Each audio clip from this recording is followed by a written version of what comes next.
instead of letting it go to waste. So Jeff Van Gundy will have a chance to chat. And, of course, coming up, the Tri-State Jeep and Eagle halftime report. There's only one Jeep, and it's only at your Tri-State Jeep and Eagle dealer. Jeff Kaufman at the MSG Sports Desk for a complete update of what's going on in the world of sports, including NCAA action. Plus Phil Daughtry and Clyde with the highlights of the first half, and certainly plenty of them for the Knicks, who led by as many as 13. Currently lead by 9 with 50 seconds remaining in the second quarter. Good balanced scoring for the Knicks. Several players in double figures, 3. But John Starks right behind with 9.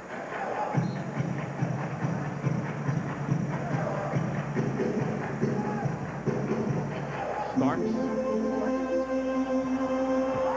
Mills makes his move to feed to Johnson. Quickly double feed. Knicks now trying to clear out Johnson from Mutombo. Johnson across the lane. Anthony Bowie spots up. It's good. And the Knicks with 64 points. Their most points in a half this season.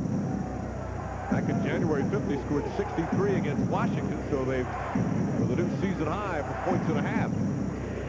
More importantly, they lead by 11. And a foul call on Larry Johnson. Well, Larry Johnson treated Mutombo like a rag doll on that play, just threw him to the floor. Lenny Wilkins can't be happy with his team, but it might relate to fatigue, Mike. Played last night. They flew up here after the game, after the game against Milwaukee in Atlanta, got in about 1:30, and then they were practiced here this morning at 10 o'clock. They don't have, looks like they don't have the energy. Certainly not the first half. That's been called a flagrant foul on Larry Johnson. Then it's Salvatore explaining Mutombo will get the 2 shots, plus the Hawks will get the ball. Crowd delights in Mutombo's miss, but they call it a flagrant foul. Well, the feeling, I guess, is to push Mutombo around, but it's giving him time at the foul line. And it's Salvatore, very definitive, very authoritative in explaining his decision. Johnson will sit down. 2 fouls. Let's take a look at the right side of your screen.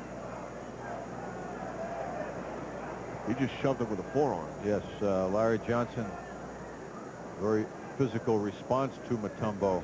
That's the second Knick to get involved in a response to Mutombo. Rickazer blocked by Herb Williams, tipped up. Corbin had it and lost it. Picked up by Rickazer. Pass. Starks deflected out of bounds. 7.3 remaining. Mutombo pointing to his teammate Rickazer, pointing up in the air. In other words, throw me a lob pass. I'm taller than the guys next to me. Corbin along the baseline. Ty Corbin puts it in with 4.3 remaining. Knicks with plenty of time to get it up the floor, although the Hawks with full court pressure right now. They throw it ahead. Starks gets it. Starks feed. Herb Williams at the buzzer. Herb Williams caps off an exceptional first half for the Knicks. They score a season-high 66 points for a half. They lead the Hawks by 10. Let's look at it again. Boy, did they look sharp on this play. Lead pass was perfect, and John Starks was perfect, and Herb Williams stayed right with the theme of being perfect at the end with that soft touch. Knicks with 20 assists in the first half. Their season high for a game is 32. Strong first 2 quarters for the Knicks. They shoot just under 60% from the field. Halftime at the Garden. Knicks lead the Hawks by 10. We'll be back after this. The half over Atlanta, both teams shooting over 50%. Should be an exciting second half. We turn it back over to Mike Green. Phil, thank you very much. Knicks leading by 10 in a game that had 9 ties and 9 lead changes. This was the scene right after halftime. Steve Smith throwing the towel playfully at Chris Childs. Patrick Ewing wagging his finger at his good buddy Dikembe Mutombo as the teams have some fun with each other. And then Chris Childs and Stan Albeck, good buddies. Albeck, a former assistant coach with the New Jersey Nets, where, of course, Childs played. That worked out well for Chris Childs, didn't it? Some camaraderie at halftime in a game with a lot of intensity and a lot of physical play. Well, Ewing and, of course, Mutombo, well-known friends, and Leitner and Ewing were Dream Team teammates, so there's a lot of good feeling there. Look at the shooting in the first half for both teams, but the Knicks even better. An amazing 60% from the field. What a reversal from last evening. With the Knicks shot just 38%. Free throws, Hawks going to the line quite a bit. And the turnovers, very important for the Knicks. They only have 3 turnovers. Also out-rebounding the Hawks 23-9, including 12-4 on the offensive glass. And the bench doing an excellent job, including Terry Cummings, 10 points, 4 boards for Cummings. How about fast break points in the first half? The Hawks 0, the Knicks 12. And that's vital with the Knicks struggling at times in the half-court offense to get offense quickly like that would lead to Ward. Houston out to Starks, fakes the 3. Starks on the pull-up. Boy, would Jeff Van Gundy love to see more of that. Not just firing away at three-point range, creating to get yourself a better shot.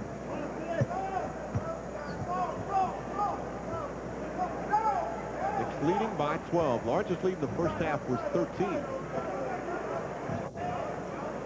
Kasner to Henderson. Henderson on the leader. Allen Houston helping out on the boards. The guards trying to help in that department. Houston takes it down the lane. And Allen Houston gives the Knicks their largest lead of the game. Lenny Wilkins must be sick. End-to-end layup. Well, I now know why the coaches said we miss Mookie Blaylock more defensively than on the offensive end. He's the heart of the defense, sets the tone, but it's blatantly obvious. If anyone has seen, who might be listening, Blaylock play and the effect he has. But Kasner misses. Mutombo's tip won't go, and he gets tied up jump ball between Larry Johnson and Dikembe Mutombo. Jeff Van Gundy watching his team lead by 14, distributing the minutes tonight. Look at that, first half minutes. 9 players getting time, 7 of them in double figures in minutes. And also Anthony Bowie played a couple of minutes, so that's 10 players, and that's important, especially on the back-to-back and the way the Knicks have battled. Then Salvatore walks away as the players jockey for position. Well, that generosity resulted in a 24-11 in favor of the Knicks scoring from the bench in the first half. Henderson misses. Mutombo fouled on the follow, and Larry Johnson has his third. It's so difficult. They have battled so hard. Larry Johnson, Charles Oakley, what they've done in battling the 7-footers. The absence of not only Patrick Ewing, but Chris Dudley and Buck Williams. You know, shot attempts is interesting, too, based on the rebounding and the way this thing went in the first half. The Knicks had 47 field goal attempts. 47. The Hawks 30. The Hawks front line of Corbin, Henderson, and Mutombo took 9 shots combined. Larry Johnson took 9 shots. Allen Houston took 9 shots. So the Hawks are just being out everything in the statistical department in this game thus far. Except for free throw shooting, as Yes, Mutombo hit that's right. both. That's right. That's where the Hawks are dominant. Big That's what's deal. keeping them right there. Big deal. By 12, Starks kicks it out. Oakley has some time to shoot. Charles Oakley knocks it in. That is his first field goal attempt of the night. And Oakley gives the Knicks back a 14-point lead. Almost 2 minutes gone by. And a double foul is called against Starks and Smith. It's obvious Bennett Salvatore sees pushing and shoving away from the ball, and he's trying to nip it in the bud. He's been very careful about that right from the start of the game. Starks and Smith. Smith wants the position. Starks doesn't want him to have the position. That wasn't an intense foul, but he's trying to send a message, I'm sure. Smith, pretty move off the dribble. Knicks lead by 12. Starks a 3. Way off Mutombo the rebound. His shot selection has been excellent tonight. That's not one of them, though. The Knicks teammates of Starks weren't even to the top of the circle. It was 4 Hawks when he let that fly, when he let that shot go. He has played very well tonight, but that was not a good shot. Steve Smith. Ty Corbin, another 3. Allen Houston tries to get the rebound, knocked away by Henderson.